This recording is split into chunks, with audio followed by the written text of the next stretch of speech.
Welcome to another video on edible and medicinal plants. And I was working on filming something else out here today. I'm actually on a section of the Union Canal towpath trail, but this video isn't working out so well. I'm having some access issues that were unexpected. That's okay. There are plenty of edible plants out here, and one of those is Spring Beauty. And I've showed those to you before in some videos. They're growing in the thousands around here. So I'm going to turn you around and walk back up the trail a little bit. I got my backpack and my gear laying up there right next to where I'm going to film. So let's show you what these little spring beauties look like. And they are little spring beauties. Here's the old Union Canal towpath trail. There's my pack, my gear, and all along the trail here, let me get my shadow out of the way. Got these little white flowers. These are Spring Beauty. They have a tinge of pink on them sometimes. Let me zoom in just a little bit. Just a tinge of pink. 5 petals. And the leaves almost look like grass. These long, like slender things. So if it weren't for the flowers, you might think it was almost like grass growing here. Yeah, like here's a leaf without a flower. It almost looks like grass. But they're growing all over the place here. Beautiful little flowers. And they do have some edible qualities to them, which we'll talk about in a moment here.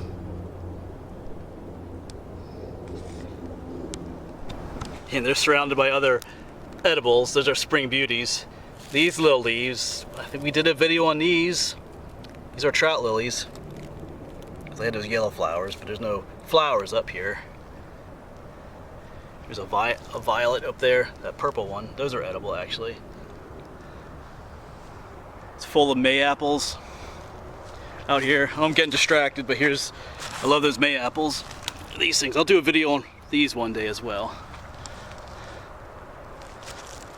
All right, let's get back to where we're set up. I'll get the tripod up and we'll sit and talk about Spring Beauties. So once again, they are called Spring Beauties, and they are indeed little Spring Beauties. They bloom in early spring, April, sometimes into May, and sometimes they just carpet whole areas. Quite pretty. These are mostly white with a little tinge of those pink stripes. Sometimes they're more pinkish, or those stripes are much more evident than the ones here. Regardless, they're beautiful. And their scientific name is Claytonia virginica. Of course, virginica just refers to Virginia, which is where they were first, documented. And Claytonia, what does that mean? Well, it's named after the guy, I guess, who first documented them. His name was John Clayton. Yeah, so Claytonia. And he lived from 1694 to 1774. Hope I got that right. I just read my notes a little while ago. But he was a colonial plant collector, and he lived in Virginia. And of course, he would collect plants and document them and send some of them back over to England. So this plant was named after him. So that's where the scientific name comes from, Claytonia virginica. Now, when it comes to the edibility and medicinal qualities of this plant, it's the edible qualities that outweigh the medicinal qualities. But in both circumstances, it's the roots or the corms that are edible or medicinal. The only thing medicinal I could find about it was that the roots were turned into a powder and used to treat convulsions. That was one new thing I'd learned about them, but there may be other medicinal properties, but that's the only one I could really come across in some research. They're more known for their edible qualities, though. The roots, or the little corms they're called sometimes. They look like little potatoes when you dig them up. And several years ago, I did dig some up and try them. I boiled them, and they indeed taste like little potatoes, almost exactly. So they're quite yummy. Sometimes they're called fairy spuds because of that, and it was a big food for the Native Americans, the Indians that live around here, because they do grow in large colonies. I'm going to dig one up for you.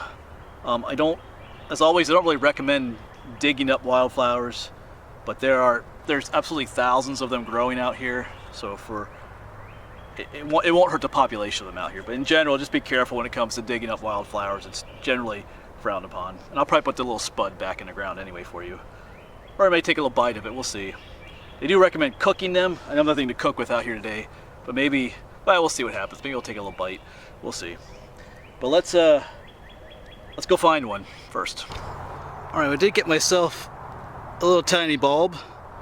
I'm gonna wash that off in the water a little bit, and we'll partake of it. They're not much, so you're not gonna get like a huge meal out of them. But let's see what it tastes like. All right, so I cleaned it up a little bit better with some water from my water bottle. See, it's just a little thing. I took some of the brown outside husk of it off as well. So I'll mount you back up on the tripod, and I'm gonna try this. Go ahead and try it. It's not cooked, but we'll see how it tastes. All right, as in all my videos, I'm gonna tell you the same thing. Before you eat or partake of any wild edibles, medicinally or otherwise, don't just take my word for it. Do your own research to make sure they're safe to eat and that you properly identify things as well. We'll take one more look at the Spring Beauty before I leave, the plant itself. And here again is that tiny little root or corm. They do grow bigger than this. Now I have eaten these cooked before, but let's see what it tastes like raw.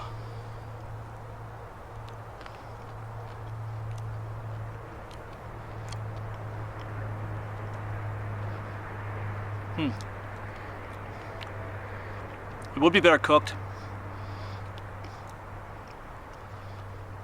It kind of has that raw potato texture to it. But yeah.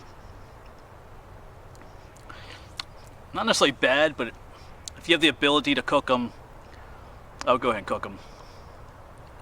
Yeah, it wasn't bad, but I remember when I cooked them, they had the texture of potatoes. It was really nice. It almost reminded me of like a water chestnut too, because I think I said that about the trout lily bulbs as well. All right, but once again, they're not very big, and you'd have to eat an awful lot of them to make a meal out of it. So you're probably better off eating something else, instead of spending a whole day digging up a bowl of those just to have one little meal.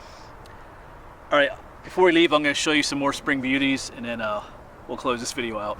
Yeah, so once again, here's what the flowers look like.